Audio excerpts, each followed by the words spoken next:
திரு காலச்சக்கரம் நரசிம்மா அவர்களின் கால், அரை, முக்கால், முழுசு. டேய் கார்த்திக், என்னடா செய்ய போகிற? உன் ஒய்ஃப் இந்துஜா ஒரு சித்த சுவாதீனம் இல்லாத பொண்ணு. அவளோட வளர்ப்பு அம்மா மிஸ் மாமியே சொல்லிட்டாங்க. அவங்களே உன்னை வேறு கல்யாணம் செஞ்சுக்க சொல்லி வற்புறுத்ததா சொல்கிறேன். அப்போ பேசாமல் அவளை டைவர்ஸ் செஞ்சுட்டு நிம்மதியாக இருடா, ஆதர்ஷ் சொன்னான். இல்லை ஆதர்ஷ், அவள் அழகி பார்த்து தான் நான் கல்யாணம் செஞ்சுக்கிட்டேன். மாமி வேணான்னு சொல்லியும் கேட்காம நான் அவளை கடத்திக்கிட்டு போய் கல்யாணம் செஞ்சுக்கிட்டேன். நான் தான் தப்பு செஞ்சேன். அதுக்கு அவளை எதுக்கு தண்டிக்கணும்? எல்லாத்திலும் எனக்கு பெஸ்ட்டு வேணும்னு அல்பமாக நடந்துக்கிட்டேன். எனக்கு கடவுள் கொடுத்த தண்டனையாக தான் நான் நினைக்கிறேன். லவர்ஸ் நெஸ்ட்டுக்கு நான் வந்தப்போ எல்லாருக்கும் முன்னாடி சிவியூ இருக்கிற ரூமை உங்களை கேட்காமலே நான் எடுத்துக்கிட்டேன். சின்ன வயசுல இருந்தே சுயநலமாகவே வளர்ந்துட்டேன். எல்லாரையும் விட எனக்கு தான் எல்லா வசதியான விஷயங்களும் கிடைக்கணும்னு சண்டை போடுவேன். வீட்டுக்கு வரும் த ஹிந்து பேப்பரை எனக்கு முன்னாடி யாராவது பிரித்து படிச்சுட்டா கூட கத்துவேன். அப்படிப்பட்ட எனக்கு புத்தி வரும்படி கடவுள் வச்சு செஞ்சுருக்கான், கனத்த இதயத்துடன் சொன்னான் கார்த்திக். தினேஷ் அவன் பங்குக்கு ஒப்பாரி வைத்தான். எஸ்டா, நான் கூட அப்படித்தான். ஓசியிலேயே காலத்தை தள்ளிக்கிட்டே இருந்தேன். கிழவிக்கிட்ட எல்லாம் ஐ லவ் யூ சொல்லி காரியத்தை எல்லாம் சாதிச்சுப்பேன். கிழவிங்களுக்கு ரூட் போட்டு அவங்க பணத்தில் ஜாலியாக வாழ்க்கையை தள்ளிக்கிட்டு இருந்தேன். கோடீஸ்வர விதவையோ கிழவியோ யாராவது கிடைச்சாலும் அவங்கள கல்யாணம் செஞ்சுக்கிட்டு வாழ்க்கையில் சுற்றுலா ஆயிடலான்னு இருந்தேன். என்னோட லக் இளமையான அழகான பணக்காரியான அர்ச்சனா கிடைச்சா. அழகு இளமை பணம் இருக்கிறவளை கட்டிக்கிட்டு ஜாலியாக இருக்கணும்னு நினச்ச என்ன முதல் இரவிலேயே ஆப்பு வச்சு வெளியே தள்ளுனான் கடவுள். எனக்கு நல்லா வேணும். நல்ல காலம் ஆதர்ஷ் சரியான சமயத்தில் எனக்கு புத்தி வந்தது. அர்ச்சனா என்ன சொன்னா தெரியுமா? நீ என் கணவர் மேஜர் கௌதமை கொலை செஞ்சுட்டு நாம் ஜாலியாக வாழலான்னு சொன்னான். உன் திசைக்கே பெரிய கும்பிடுன்னு சொல்லிட்டு ஓடி வந்துட்டேன். தினேஷ் கண்கள் கலங்க சொன்னான். ரேயோன் ஆதர்ஷை குழப்பத்துடன் பார்த்தான். ஏன் கதை குழப்பமாக முடிய போகிறதா நல்ல விதமாக முடிய போதோ எனக்கு தெரியலடா. ஹெலன் பானி 2 பேருமே என்னை விளையாட்டு பொம்மையாக நடத்துகிறாங்கடா. வீட்டு வேலையெல்லாம் செய்ய சொல்கிறாங்க. நிச்சயம் என் சுதந்திரமெல்லாம் பறி போயிடும்னு தோணுது. I want to call off my marriage with Bani. எனக்கு நீ போதும்டா ஆதர்ஷ். கடைசி வரைக்கும் நான் உன் கூடவே இருந்துடுறேன். எனக்கு குடும்பமும் வேணாம், வாழ்க்கையும் வேணாம்டா. ரேயோனின் குரல் தழுதழுத்தது. நான் அன்றைக்கே சொன்னேன், நாம் கருப்பு அசுரர்களை அப்படியே வாழ்ந்துருவோன்னு. நீங்கள் தான் சொன்னதை கேட்கவே இல்லை. கார்த்திக், நீ அந்த பிந்துவோட குடும்பம் நடத்திட்டியா? திடீரென்று கங்கனாவின் இல்லைடா, நினைவில்லாத நிலையில் அவளோட நான் உறவு வச்சுக்கிறது சரியானு தெரியல. அதனால் நான் உறவு வச்சுக்க போகிறது இல்லை.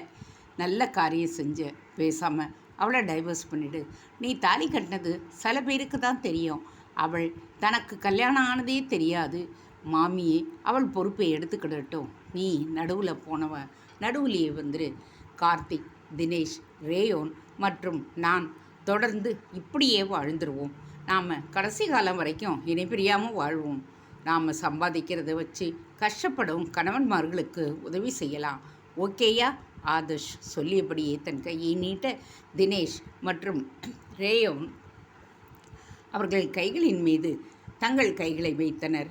கார்த்திக் மட்டும் சற்று நேரம் அவர்கள் கைகளையே வெறித்து பார்த்து கொண்டே இருந்துவிட்டு பிறகு மெதுவாக தன் கையை உறுத்தி அவருடைய கைகளின் மேல் தன் கையை வைத்தான். ஆதர்ஷ் கீழே இருந்த சூப்பர் மார்க்கெட்டுக்கு வந்து shaving foam, Gillette, after shave lotion ஆகியவற்றை வாங்கி கொண்டு லிஃப்டை நோக்கி நடக்க லிஃப்ட் சரியாக கீழே வந்தது. உள்ளே இருந்த ரேணுகாவும் கங்கனாவும் கையில் பெட்டியுடன் வந்தனர். என்னம்மா, ஊருக்கு போகிறீங்களா? ஆதர்ஷ் கேட்டான். அத்தைன்னு கூப்பிடக்கூடாதா? எனக்கும் உறவுக்காரங்க இல்லை, உனக்கும் இல்லை. நாம் உறவுக்காரங்களா பழகலாமே, ரேணுகா சொன்னாள். அத்தை, எந்த ஊருக்கு போகிறீங்க? ஆதர்ஷ் ஓரக்கண்ணால் கங்கனாவை பார்த்தபடியே கேட்டான். மைசூரில் நாங்கள் வாடகைக்கு குடியிருந்த ரகோத்தம ராவ் ஜமுனா பாட்டியின் பேத்திகளுக்கு பெங்களூரில் கல்யாணம். அதுக்குத்தான் போகிறேன். கங்கனா வரல, நான் மட்டும்தான் போகிறேன். நீங்கள் இத்தனை பேர் இருக்கிறீங்கன்னு தைரியமாக போகிறேன். போயிட்டு 2 நாளில் வந்துடுவேன். வேலைக்கு சாப்பிட்டு தூங்கு. ஆதர்ஷ், ராத்திரியெல்லாம் டிவி ஃபோன் பார்த்து கண்ணையும் உடம்பையும் கெடுத்துக்காத, ரேணுகா அக்கறையுடன் சொன்னாள். திடீரென்று கங்கனா பக்கம் திரும்பினாள். நீ போய் காரில் பெட்டி வைக்கங்கண்ணா, நான் ஆதர்ஷ்கிட்ட ஒரு விஷயத்தை பேசிட்டு வந்துடுறேன் என்றாள். அவள் நகர்ந்து போனவுடன், ரேணுகா, ஆதர்ஷ், நேற்று மருதீஸ்வரர் கோயிலுக்கு போயிருந்தேன். அங்கே என்கிட்ட பாட்டு கற்றுக்கிட்ட அனிதாங்கிற பொண்ணை பார்த்தேன். அவள் அம்மாவோட வந்திருந்தா. ஆக்சிஸ் பேங்க்கில் வேலை பார்க்குறா. அப்பா பிஸ்னஸ் மேன். ஒரே பொண்ணு. பொண்ணுக்கு நான் கேரண்டி. அவளுக்கு ஒரு அண்ணன் கல்யாணமாகி அமெரிக்காவில் செட்டில் ஆகிட்டான். அமைதியான குடும்பம், நல்ல மனுஷங்க, உனக்கு பொருத்தமாக இருக்கும். உன்னை பற்றி அவங்கக்கிட்ட சொன்னேன். அந்த பெண் அப்பா அம்மாவுக்கு பரம திருப்தி. நான் ஊருக்கு போயிட்டு வந்து மேற்கொண்டு பேசலாம். உங்கள் பெரியம்மா விசாலாட்சி மாதிரி நிச்சயம் இருக்க மாட்டா பொண்ணு. நீ சொல்கிறபடி கேட்டு நடக்கிற நல்ல பொண்ணாக தான் இருப்பா. ரேணுகா சொல்லிவிட்டு காரை நோக்கி நடந்தாள். ஆதிஷ் ரேணுகாவையும் கார் அருகே நின்றது கங்கனாவையும் வெறித்து பார்த்தபடியே நின்றிருந்தான். ரேணுகா அவனுக்கு அத்தை முறை. தன் பெண் கங்கனாவை திருமணம் செய்து கொள்ள விருப்பமா என்று கேட்டால் கூட அர்த்தம் இருக்கிறது. ஆனால் தன்னுடைய மாணவி ஒருத்தி அவனுக்கு திருமணம் பேசுகின்றாளே. ஒருவேளை ட்ரினிட்டி டிவி சேர்மன் பிரதீப் கங்கனாவிடம் தன் மனதை திறந்து காட்டி கங்கனாவும் அதற்கு சம்மதித்து திருமணம் வரை சென்று விட்டார்களோ? முதல் முறையாக ஆதர்ஷின் நெஞ்சில் மழுக்கென்று ஏதோ முறிவது போல் ஓர் உணர்வு. அன்றிரவு ஆதர்ஷ் தன் அறையில் தூக்கம் வராமல் டிஜிட்டல் தர்மா என்கின்ற நூலை படித்து கொண்டிருந்தான். திடீரென்று தடதடவென்று சத்தம். யாரோ வீலென்று கீழே இருந்து அலறும் சத்தம். புக்கை கட்டிலின் மீது வைத்துவிட்டு ஜன்னல் வழியை எட்டி பார்க்க கீழே சலசலவென்று யாரோ பேசும் சத்தம். அதற்குள் கார்த்திக், தினேஷ் மற்றும் ரேயோன் ஹாலில் வந்து நின்றார்கள். கீழே என்ன நடக்கிறது? ஆதர்ஷ் கேட்டான். தெரியல, ஏதோ பிரச்சனை போல இருக்கு, போய் பார்க்கலாம். கார்த்திக் சொன்னபடியே ஃப்ளாட் கதவை திறக்க 4 பேரும் லிஃப்ட்டுக்கிட்டே சொல்லும் பொழுது லிஃப்ட் இயக்கப்படும் சத்தம். லிஃப்ட் திறந்தது. மாத்திருபூதம்தான். முகமெல்லாம் ரத்தம் வழி என்றிருந்தார். சார், என்னாச்சு? ஆதர்ஷ் பதறினான். திடீர்னு ஒரு இன்னோவா காரில் 4 முகமுடி ஆளுங்க வந்தாங்க. சென்ட்ரி அவங்கள நிறுத்த பார்த்துருக்கான். அவங்க வண்டியை நிறுத்தலை. உள்ளே வேகமாக வந்துட்டாங்க. சென்ட்ரி எனக்கு ஃபோன் செய்தான். அதுக்குள்ளே அவங்க ரோமியோ ஜூலியட் ஃப்ளாட்டுக்கு போய் பெல்ல அடிச்சிருக்காங்க. கதவை திறந்த என்னோடய ஜூலியட் கங்கனாவை குண்டுக்கட்டாக தூக்கி லிஃப்ட்டில் போட்டுக்கிட்டு கீழே இறங்கிட்டாங்க. நான் படிகள் வழியாக கீழே இறங்கி போய் அவங்கள தடுக்க பார்த்தேன். என் தலையில் டார்ச் லைட்டில் அடிச்சுட்டு கிளம்பி போயிட்டாங்க. எனக்கு என்ன செய்கிறதுனே தெரியல. என்னோட போலீஸ் ஸ்டேஷனுக்கு யாராவது வர்றீங்களா? தினேஷ், உனக்கு தான் அர்ச்சனாவோட அப்பா சாய்நாத் தெரியுமே, அவர்கிட்டயே உதவி கேட்கலாமா? மாத்திரபூதம் பரபரத்தார். Nothing doing. நான் அந்த ஆளுக்கிட்ட எல்லாம் போய் நிற்க மாட்டேன்.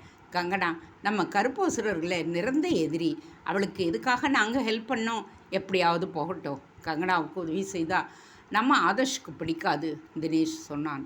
நீங்கள் எல்லோரும் இருக்கீங்கன்னு என் பொண்ணை தைரியமாக தனியாக விட்டுட்டு போகிறேன் என்று காலையில் ரேணுகா சொன்னது ஆதர்ஷின் நினைவுக்கு வந்தது. ஐயோ, கங்கனாவை கடத்தியது யார்? சொத்துக்காக தங்களை கொலை செய்ய முயற்சி நடக்குதுன்னு சொன்னாலே, இன்னுமா விசாலாட்சி பெரியம்மாவின் சொத்து ஆசை விடவில்லை? அடங்க முடியவில்லையா? அவதான் ஆளை வச்சுட்டு கங்கனாவை கடத்தி விட்டாலோ? ஐயோ, இப்போ பார்த்து பேசாமல் நிற்கிறீங்களே. என் அருமை ஜூலியட்டுக்கு என்ன ஆச்சோ? மாத்திருபூதம் கரணினான். நீங்கள் முதல்ல ஹாஸ்பிட்டலுக்கு வாங்க. தினேஷ் மாத்திருபூதத்தை அழைத்து கொண்டு லிஃப்ட்டில் இறங்கினான். போலீஸுக்கு போவதை விட பெஸ்ட் வழி பிரதீப் நஞ்சுண்டனுக்கு சொல்லலாம்.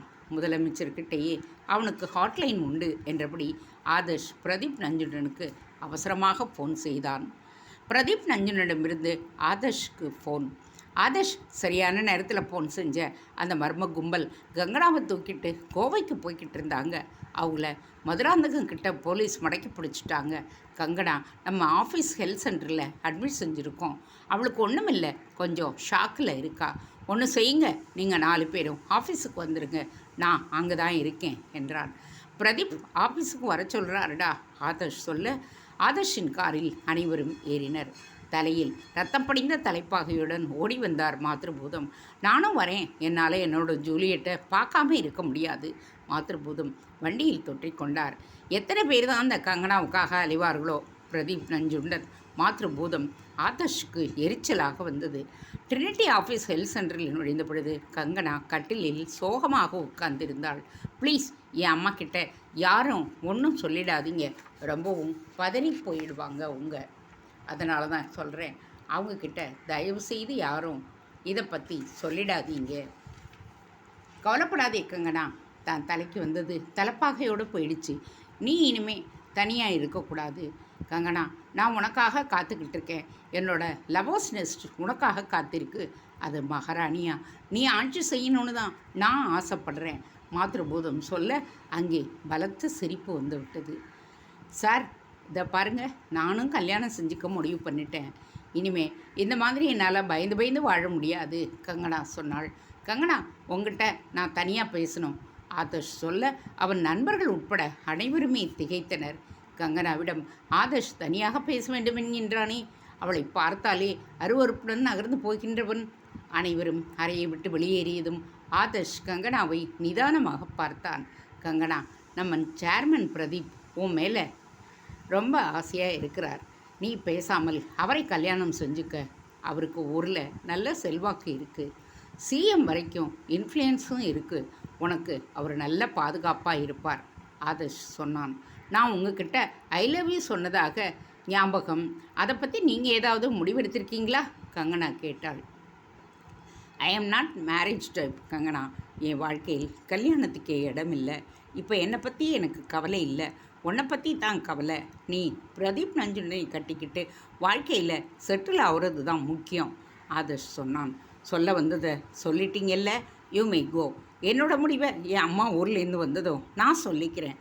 நிச்சயமாக நான் கல்யாணம் செஞ்சுக்கிறேன் கங்கனா சொன்னாள்.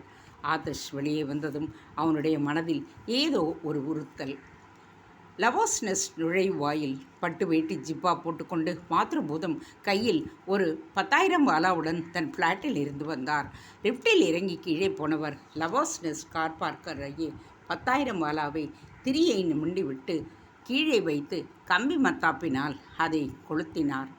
மடமட படப்படவென்று 10,000 வாலா வெடி அந்த கட்டிடத்தையே அதிர வைத்தது. லைலா மஜ்னு பிளாட் நண்பர்கள் 4 பேரும் திகைப்புடன் பிளாட்டை விட்டு வெளியே வந்து பால்கனியிலிருந்து பார்க்க உற்சாகமாக மாத்ருபூதம் பட்டாசு வெடிக்கும் காட்சியை பார்த்தனர். பூதம் சார், பட்டாசெல்லாம் வெடித்து சந்தோஷமாக கொண்டாடுறீங்களே, என்ன விஷயம் ரேயம் கேட்டான். எனக்கும் காலம் வந்துடுச்சு பயல்களா, எனக்கு கல்யாணம் நிச்சயமாயிடுச்சு. வழக்கமாக பூதம் தான் பொக்கிஷத்தை காக்கும், இப்போ பூதத்துக்கே பொக்கிஷம் கிடச்சிடுச்சு. கீழே இருந்து கத்தினார் மாத்ருபூதம். என்ன சொல்கிறீங்க சார்? 4 பேரும் ஆச்சரியத்துடன் கூவினர். நான் கல்யாணம் பண்ணிக்க போகிற பொன் எனக்கு கிடைச்ச பொக்கிஷம், அதைத்தான் நான் சொல்ல வந்தேன் மாத்ருபூதம் பெருமிதத்துடன் சொன்னார். நீங்கள் யாரை சார் கல்யாணம் செஞ்சுக்க போகிறீங்க? சூப்பர் மார்க்கெட் சூப்பர்வைசர் லேடியை தானே தினேஷ் கேட்டான். என் ஃப்ளாட்டுக்கு கீழே இருக்கிறாள்ல, மேலே இருக்கிறவ மாத்ருபூதம் சொன்னவுடன் ஆதர்ஷ்க்கு சந்தேகம் தோன்றியது. வேகமாக படிக்கட்டில் இறங்கி மாத்ருபூதத்தின் முன்பாக சென்று நின்றான். அவர் காட்டிய வேகம் மாத்ருபூதத்தை ஆச்சரியப்பட வைத்தது. யாரை சார் கல்யாணம் செஞ்சுக்க போகிறீங்க? படபடப்புடன் கேட்டான் ஆதர்ஷ். வேறு யாரு? நீ வெறுக்கிற அதே கங்கனா தான். இதோ பாரு ஆதர்ஷ், இனிமே நீ அவளை வெறுக்கக்கூடாது. அவள் ஏன் மனைவியாக மாறிட்டா, இந்த வீட்டு எஜமானி ஆகிடுவா. ஓகே மாத்ருபூதம் சொன்னார். கடுப்புடன் வந்த வழியே ஓடினான் ஆதர்ஷ். லிஃப்டில் ஏறி 2வது தளத்திற்கு போக விரும்பாமல் படிகளில் ஓடிச் சென்று ரோமியோ ஜூலியட் ஃப்ளாட் முன்பாக பெல்லடித்தான். ரேணுகா தான் கதவை திறந்தாள். என்ன இது அத்தை? நான் கேள்விப்பட்டது உண்மையா? அந்த அரலூசு மாத்ருபூதத்தை கங்கனா கல்யாணம் செஞ்சுக்க போகிறாளாமே ஆதர்ஷ் கோபத்துடன் கேட்டான். ஆமாம் ஆதர்ஷ், நேற்று தான் கல்யாணம் நிச்சயமாச்சு. இது என்ன பைத்தியக்காரத்தனம்? கங்கனாவை கட்டிக்க பிரதீப் நஞ்சுண்ட ஆசையாக காத்துக்கிட்டு இருக்காரு. அவரை வேணான்னு சொல்லிட்டு போயும் அந்த அரைக்கிழவனை போய் ஸ்டாப் இட் ஆதர்ஷ். என்னோட வருங்கால கணவரை அரைக்கிழவன்னு சொல்ல உங்களுக்கு உரிமை இல்லை. எனக்கு பிரதீப் மாதிரி இளவட்ட ஆண்களை பிடிக்கல. இந்த காலத்து ஆண்கள் பெண்களை மதிக்க தெரியாதவங்க, பெண்களை கிள்ளுக்கீரையாக நினைக்கிறவங்க. அவங்கள கட்டிக்கிட்டு என்னால் நிம்மதியாக வாழ முடியாது. சபல புத்தி இருந்தாலும் பெண்களை பொக்கிஷமாக நினைக்கிறாரு மாத்ருபூதம். அவர் பார்த்தே இராத கேட் வின்ஸ்லெட்டுக்கு பிறந்தநாளை கொண்டாடி பாயசம் செய்கிறவர். என்னோட பிறந்தநாளை எப்படியெல்லாம் கொண்டாடுவார்? பெண்களை வெறுக்கும் வாலிபர்களை விட பெண்களை மதிக்கும் அரைக்கிழவன் நல்ல புருஷனாக இருப்பான். நான் யாரை கல்யாணம் செஞ்சுக்கிட்டா உங்களுக்கு என்ன? நானும் நீங்களும் ஆஃபீஸில் கலீக்ஸ், வீட்டுக்கு நெய்பர்ஸ், அவ்வளவுதான். யூ மே கோ என்றபடியே தன் அறைக்குள் சென்று டமார் என்று கதவை சாத்தினாள் கங்கனா. ஆதர்ஷ் கல்லாக சமைந்து நின்றிருந்தான். உண்மையிலேயே எதற்காக அவன் கங்கனாவின் ஃப்ளாட்டுக்கு வந்து அவள் பிரதீப்பை கல்யாணம் செய்து கொள்ள வேண்டும் என்று அறிவுரை கூறிக்கொண்டே இருந்தான். அவள் யாரை திருமணம் செய்து கொண்டால் அவனுக்கென்ன? அவளுடைய கல்யாண விஷயம் அவனை ஏன் 2 மாடிகளை ஓட வைத்தது? பரபரப்பை ஏன் ஏற்படுத்தியது? கங்கனா திருமண விஷயத்தில் தனக்குத்தான் முதல் மரியாதை தரப்பட வேண்டும். காரணம், தான் அவளது மாமன் மகள் என்கின்ற எண்ணம் தனக்குள் ஏற்பட்டிருந்ததை அப்போதுதான் உணர்ந்தான் ஆதர்ஷ். அத்தை, பிரதீப்பும் வேண்டாம், பூதமும் வேண்டாம், என் முறைப்பெண்ணை எனக்கே கொடுத்து விடு அத்தை. ஆதர்ஷ் கேட்க ரேணுகா தன் காதுகளையே நம்ப முடியாமல் நின்றிருந்தாள். அறைக்குள் இருந்த கங்கனாவின் காதுகளில் ஆதர்ஷ் கூறியது விழுந்தது. ஓடிப்போய் அவனை கட்டி அணைத்து கொள்ள வேண்டும் என்று எழுந்த ஆசையை அடக்கி கொண்டாள். அப்பாடி, கருப்பு அசுரர்களின் தலைவர் ஒரு வழியாக சரண்டர் ஆனார். அவள் சரணாகதியை ஏற்பதற்கு முன் ஒரு பெரிய வேலை இருக்கின்றது. அதை சேர்மன் பிரதீப் நஞ்சுண்டன் தான் செய்யப் போகின்றார்.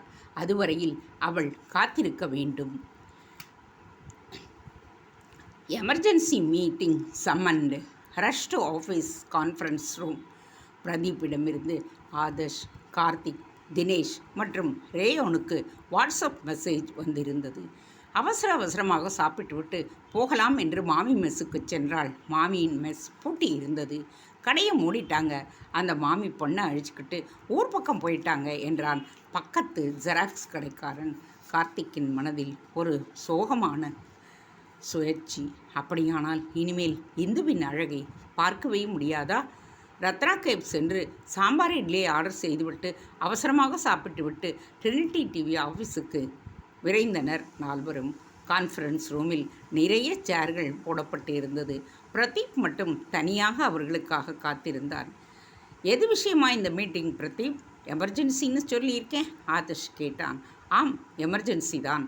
ஆஃபீஸ் நடைபெற்ற ஒரு எமர்ஜென்சி ஆப்ரேஷனை பற்றி இப்போ நம்ம பேச போகிறோம். வெயிட் என்ற பிரதீப் தயாளினி என்று கூவினான். மெல்லிய தேகமும் உயரமும் கலையான அதே சமயம் அதிகம் மேக்கப் இல்லாத முகமும் உடைந்து விழுவது போல் நடையும் கொண்டிருந்த பெண் ஒருத்தி தோன்றினாள். பேண்ட் டாப்ஸ் போட்டிருந்தாலும் ஒரு துப்பட்டாவை மார்பில் மாலையாக போட்டு தன் பின்னோச்சு கொண்டையில் அந்த நுனியை மாட்டியிருந்தாள். இதுதான் தயாளினி பார்த்திபன், என்னோட வருங்கால மனைவி. அமெரிக்காவில் படிக்கும் பொழுதே நாங்கள் லவ் பண்ணிக்கிட்டு இருந்தோம், பிரதீப் சொல்ல திகைத்து போனான் ஆதர்ஷ். கங்கநாதன் என்னை மனதுக்கு இனியவள்னு சொன்னியே பிரதீப். அவசரப்படாதே ஆதர்ஷ், எல்லா விளக்கங்களும் சீன் பை சீனும் உங்களுக்கு சொல்லப்படும். முதலில் தயாளினி யாருன்னு நீங்கள் தெரிஞ்சுக்குங்க. அவளை இதுக்கு முன்னாடி நீங்கள் மீட் செஞ்சுருக்கீங்க, பிரதீப் சொன்னான். எங்களுக்கு நினைவே இல்லையே, கார்த்திக் சொன்னான். தயாளினி புன்னகைத்தாள். பிறகு நிதானமாக பேசத் தொடங்கினாள். நான் சம்பவத்தை சொல்கிறேன், உங்களுக்கு நினைவுக்கு வரும். ஒரு நாள் இந்த ஆஃபீஸுக்கு பிரதீப்பை பார்க்க வந்தேன். அப்போ லிஃப்ட்டில் ஏறினேன். உள்ள நீங்கள் 4 பேரும் இருந்தீங்க. 4 கைஸ் இருக்கீங்களேன்னு எனது டாப்ஸ் மேல் துப்பட்டாவை சரி செய்து மேல் பட்டனை ஒரு முறை செக் செய்து துப்பட்டாவை அட்ஜஸ்ட் செய்தேன். அதை நீங்கள் இன்சல்ட்டிங்காக எடுத்துக்கிட்டு என்னோட சண்டைக்கு வந்தீங்க. நீங்கள் 4 பேரும் உங்கள் பேண்ட் ஜிப்பை அட்ஜஸ்ட் பண்ணி சரி செஞ்சீங்க. எனக்கு கோபம் வந்தது. நான் கேட்டதுக்கு நீங்கள் மட்டும் துப்பட்டாவை அட்ஜஸ்ட் செய்யலாமான்னு கேட்டீங்க. நான் மாஸ்க் போட்டுக்கிட்ட போது உங்கள் முகத்தையே மறைக்கும் மாஸ்க் இருந்தால் போட்டுக்குங்கன்னு கலாட்டா பண்ணீங்களே, நினைவிருக்கா? தயாளினி கேட்டாள். கருப்பு அசுரர்கள் வாயடைத்து போய் உட்கார்ந்திருந்தனர். அப்பொழுதே நான் பிரதீப்கிட்ட உங்கள் மேலே புகார் கொடுத்தேன். ஆனால் அவன் நீங்கள் எல்லோரும் பெண்களை வெறுக்கிறவங்க, ஆணாதிக்க மனப்பான்மை கொண்டவங்க, பெண்களோட வேலை செய்ய மாட்டேங்கிற கண்டிஷனில் தான் வேலையிலேயே சேர்ந்தீங்கன்னு சொன்னார்.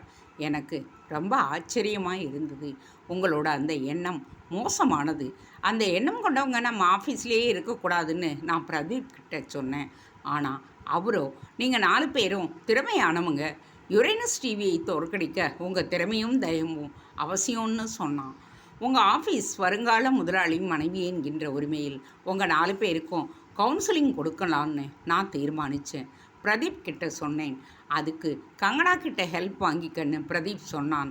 கங்கனா, சஞ்சனா, நான் 3 பேருமே இந்த ஆப்ரேஷன் கவுன்சிலிங் செய்ய தீர்மானித்தோம் என்றதும் கங்கனாவும் சஞ்சனாவும் கான்ஃபரன்ஸ் ரூமுக்குள் வந்து தயாளினியின் அருகில் உட்கார்ந்தனர்.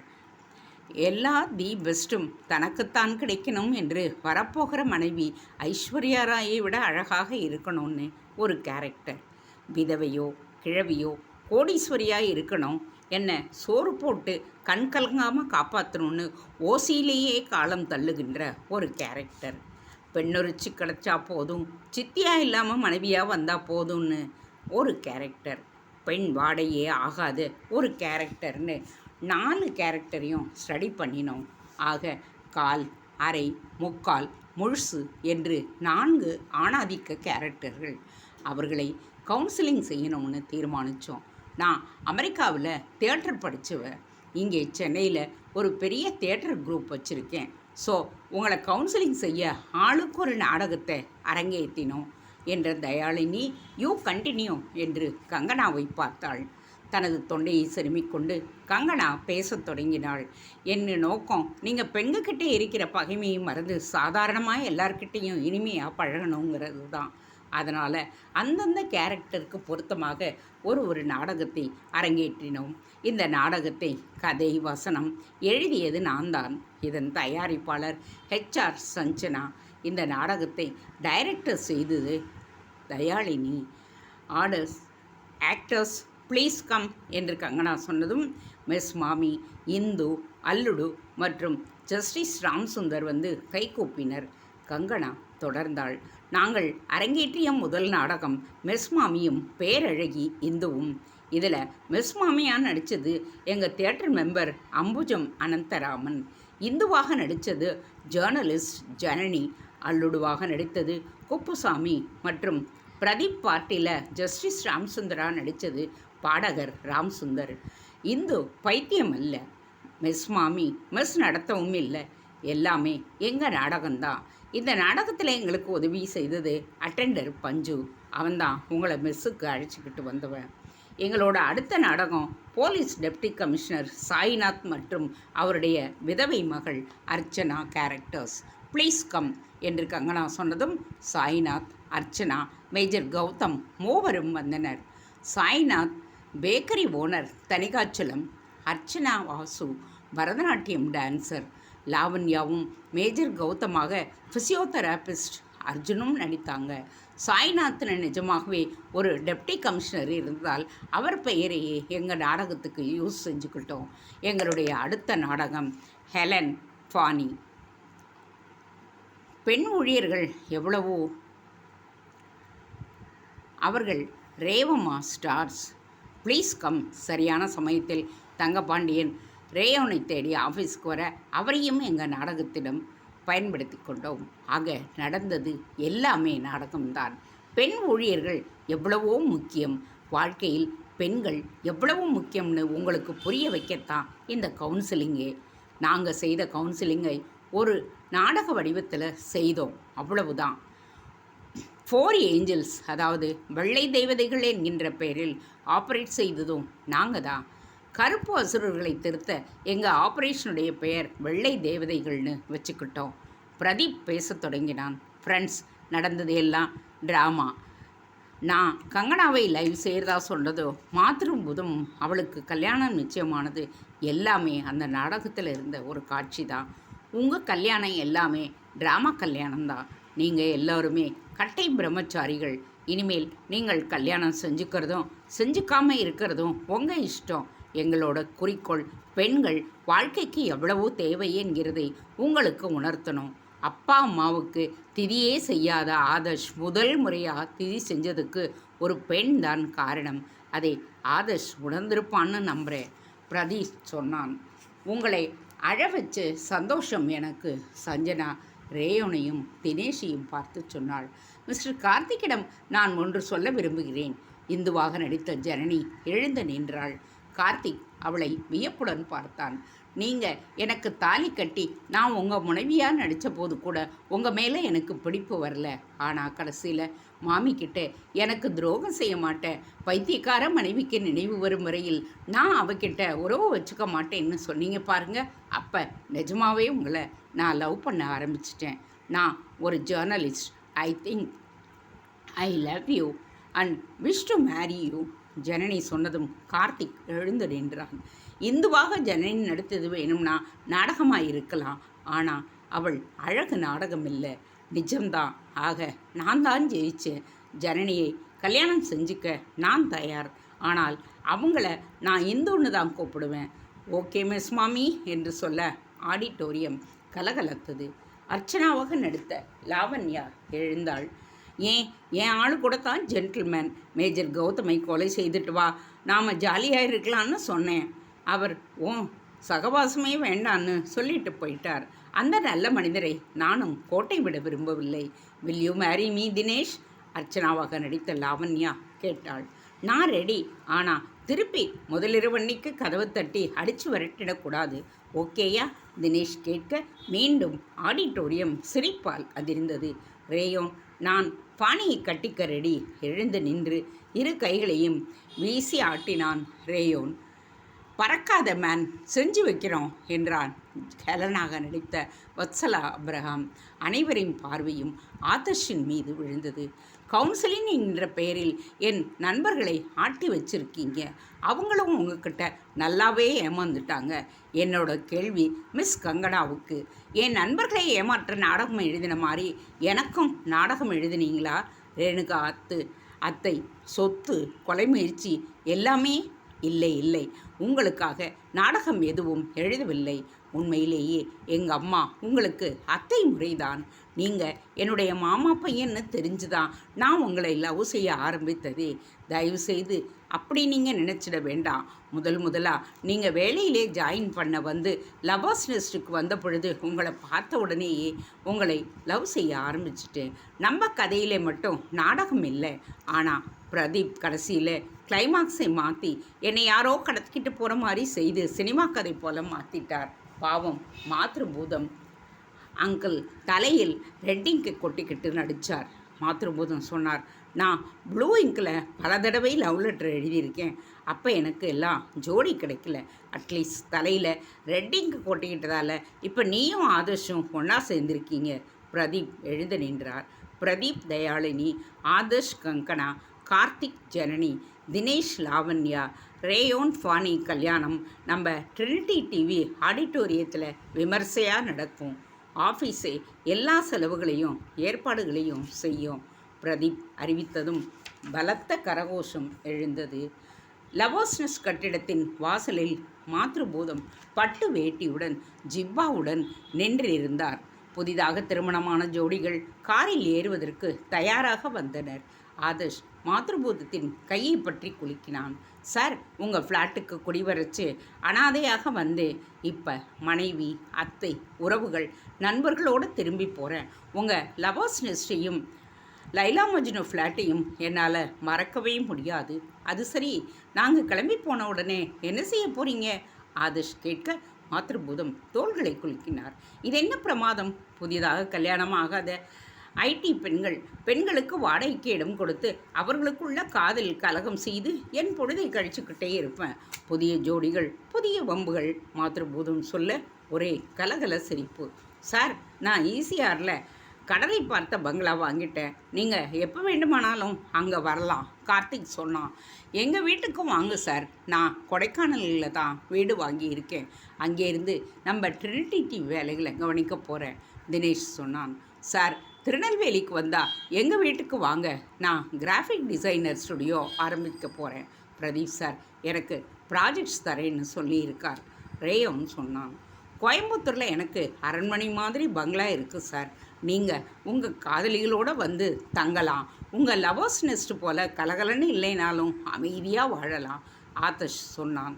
லவர்ஸ் நெஸ்டின் காதல் பறவைகள் தத்தம் கூட்டை கட்டிக்கொண்டு கிளம்ப அவர்களின் கார்கள் மறையும் வரையில் கண்கள் பணிக்க மாத்ருபூதம் கையை ஆட்டிக்கொண்டிருந்தார். அவர்கள் புறப்பட்டு சென்றதும் லவர்ஸ் நெஸ்ட் வெறிச்சோடியது. அடுத்து வரும் காதல் பறவைகளுக்கு லவர்ஸ் நெஸ்ட்டை வாடகைக்கு விட வேண்டும் என்றபடியே தன் முதல் மாடியான அம்பிகாபதி அமராவதி பிளாட்டுக்கு மாத்ருபூதம் சென்றார். ஆதர்ஷை முதல் முறையாக பார்த்த பொழுதே எனக்கு அவனை ரொம்ப பிடிச்சி போச்சு அம்மா. நான் அவன்கிட்ட பேச முயற்சி செய்யும் போதெல்லாம் அவன் என்னை விட்டு விலகி போய்கிட்டே இருந்தான். காரின் முன் சீட்டில் உட்கார்ந்திருந்த கங்கனா சொன்னாள். அவனை முதல்ல பார்த்தபோது எனக்கு ராமசாமியை பார்க்குற மாதிரியே இருந்தது. அப்போவே எனக்கு சந்தேகம். பின் சீட்டில் உட்கார்ந்திருந்த ரேணுகா சொன்னாள். உங்கள் பெண்ணு பெரிய பொக்கிஷந்தான் அத்தை. அவளுடைய திறமை, தீர்க்கமாக சிந்திக்கிற குணம் எல்லாத்தையும் பார்த்து நான் மலைச்சு போயிட்டேன். அவள் மேலே எனக்கு ஈர்ப்பு வந்துடுச்சு. ஆனால் அவன் மேலே வெறுப்பை வளர்த்துக்கிட்டே இருந்தேன். ஒருத்தரை பிடிச்சிருக்குன்னா கிட்ட வந்து ஐலிவு சொல்லாங்களா, இல்லை எதிர்த்து மல்லுக்கு நிற்பாங்களா? அப்பா,